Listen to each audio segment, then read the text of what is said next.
بسم اللہ الرحمن الرحیم۔ السلام علیکم ورحمۃ اللہ وبرکاتہ۔ زبیر خان آپ کو اپنے YouTube channel voice of truth میں خوش آمدید کہتا ہے۔ کیا کھیل ختم ہو گیا؟ از دی گیم اوور؟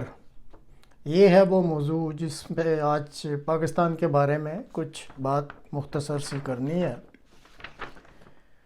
چند روز سے 9 مئی کو ہونے والے چند واقعات کی بنا پر تحریک انصاف کے چیدہ چیدہ اراکین اور عہدیداران کا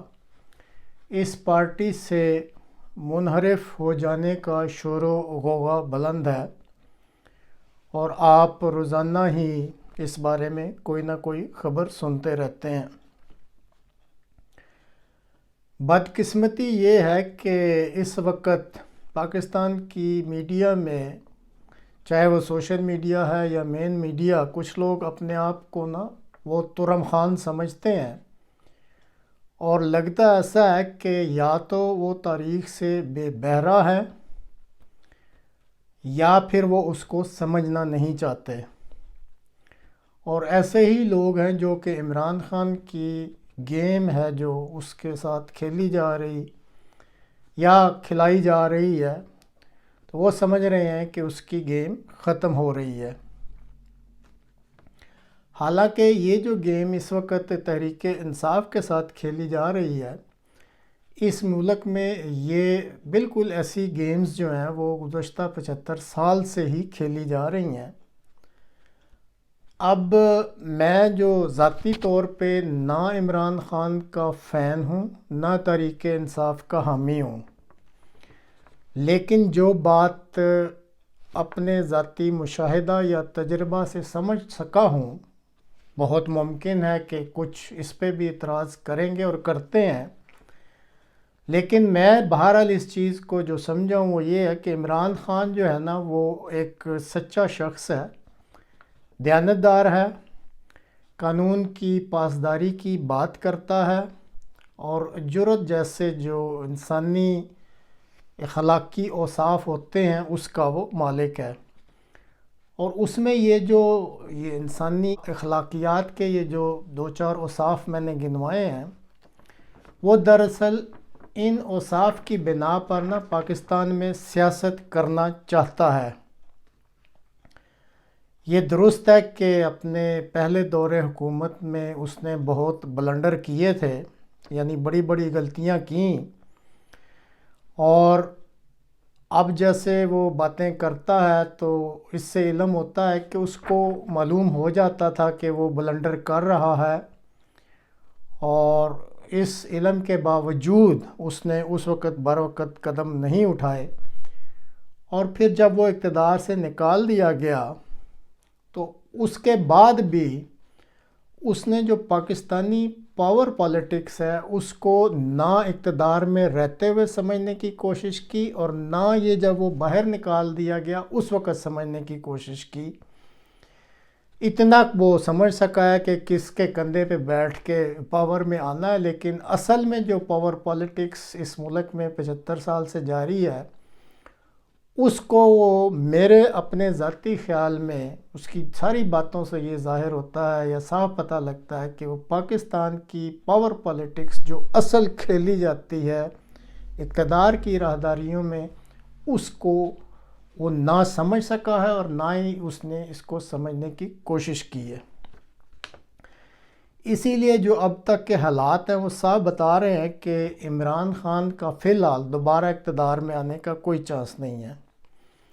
اب یہاں پہ بعض لوگوں کو یہ بات اچھی نہیں لگتی، لیکن یہ درست ہے کہ اللہ تعالیٰ جو ہے وہ کسی قوم پر جو حکمران مسلط کرتا ہے یا مقرر کرتا ہے، وہ اس قوم کے مطابق کرتا ہے کہ اس کی اخلاقی حالت کیسی ہے، وہ قوم کیسی ہے، تو اسی کے مطابق پھر ان پر حکمران بھی مسلط کر دیے جاتے ہیں۔ اب میں تو اپنے اکثر پروگراموں میں یہ کہتا ہوں کہ بہت گہرائی میں جو نفسیاتی طور پہ اور سائیکولوجیکلی جو جائزہ لیا ہے پاکستانی قوم کا، حقیقتاً اس کی اکثریت ایک مردہ قوم ہے، یہ بددیانت لوگ ہیں، مذہبی یہ جنونی ہیں،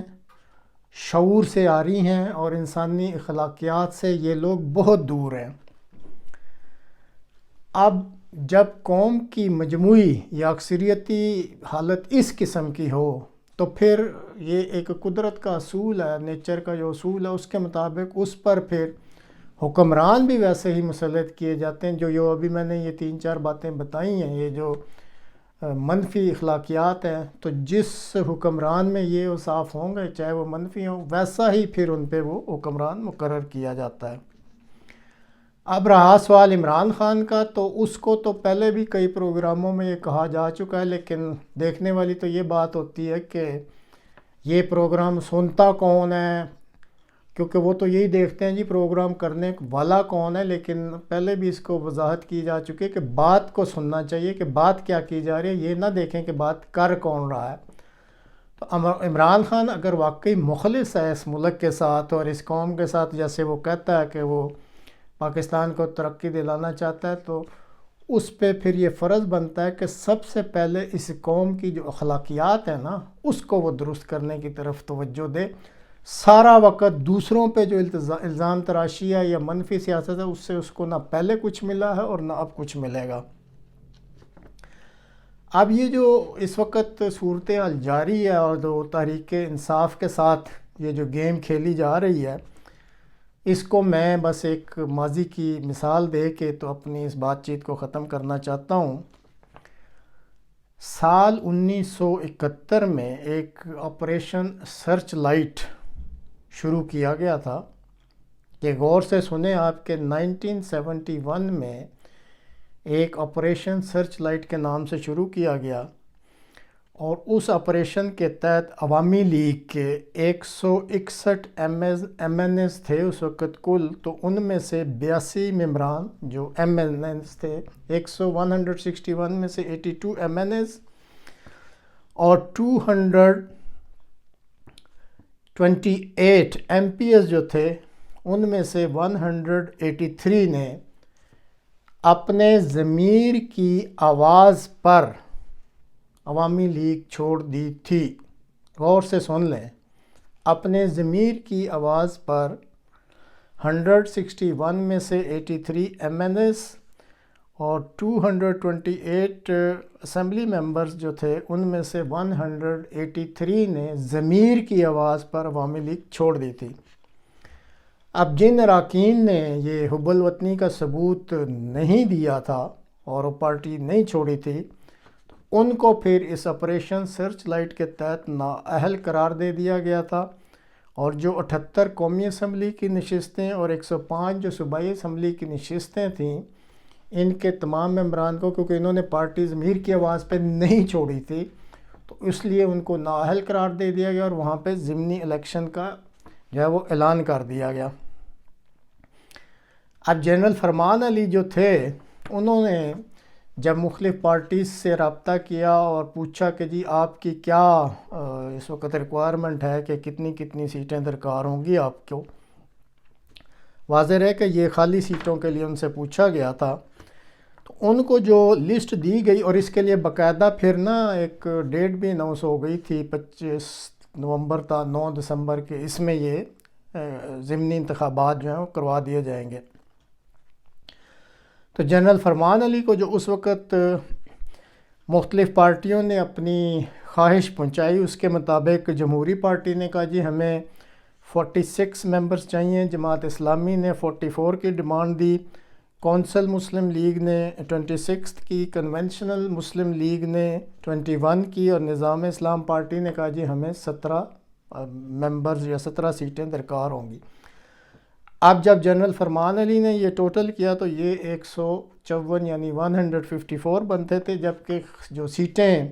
خالی قرار دی گئی تھیں وہ صرف 78 تھیں۔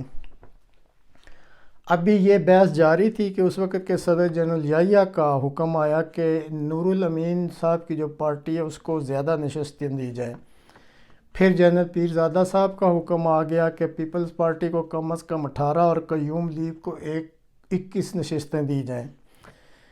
اس کے بعد بھی کیونکہ اب یہ سیٹیں کم تھی، ڈیمانڈ زیادہ تھی، تو جنرل فرمان علی اور جنرل پیرزادہ میں اس کے بعد بھی ابھی بحث ہوتی رہی کہ یہ سیٹ ایڈجسٹمنٹ کیسے کرنی ہے۔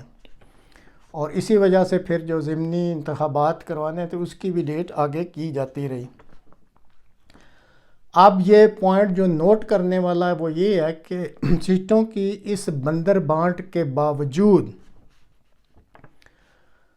نہ تو یہ ضمنی الیکشن ہوئے، کیونکہ 3 دسمبر تا 16 دسمبر 1971 میں اگر آپ کو یاد ہو کہ جنگ شروع ہو گئی تھی، اور اس جنگ کا کیا نتیجہ نکلا یہ بھی آپ کے علم میں ہے۔ اس وجہ سے پھر یہ جو ضمنی الیکشن سے یہ کبھی بھی نہ ہو سکے۔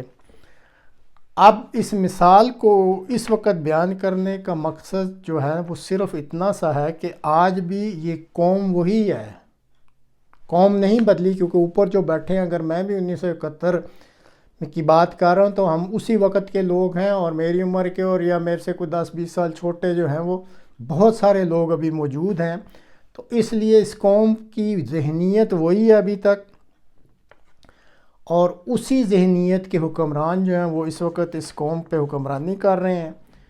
جہاں تک تاریخ کی کتابیں ہیں، نہ تو کوئی پڑھتا ہے نہ اس سے کوئی سبق لیتا ہے، پڑھنے کی تکلیف ہی گوارا نہیں کرتے، سب نے تاریخ بھلا دی ہوئی ہے، یا وہ کتابیں اٹھا کے کہیں سجائی ہوں گی، پڑھی ہوں گی کہ جی ٹھیک ہے اس وقت ہوا ہوگا، ضروری تو نہیں کہ اب بھی ہو۔ اس لیے جس کے پاس آج بھی طاقت اور اختیار موجود ہے وہ اس میں بالکل مست میں کہتا ہوں مست ہوا ہوا ہے،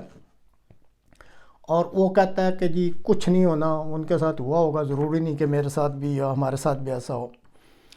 لیکن اس کے برعکس قدرت کا بھی ایک نظام جو ہے وہ کام کر رہا ہوتا ہے۔ اب قدرت نے اس ملک کو کس سمت میں کی طرف لے کے جانا ہے، اس قوم کا کیا کرنا ہے، یا اس ملک کے ساتھ کیا سلوک ہونا ہے،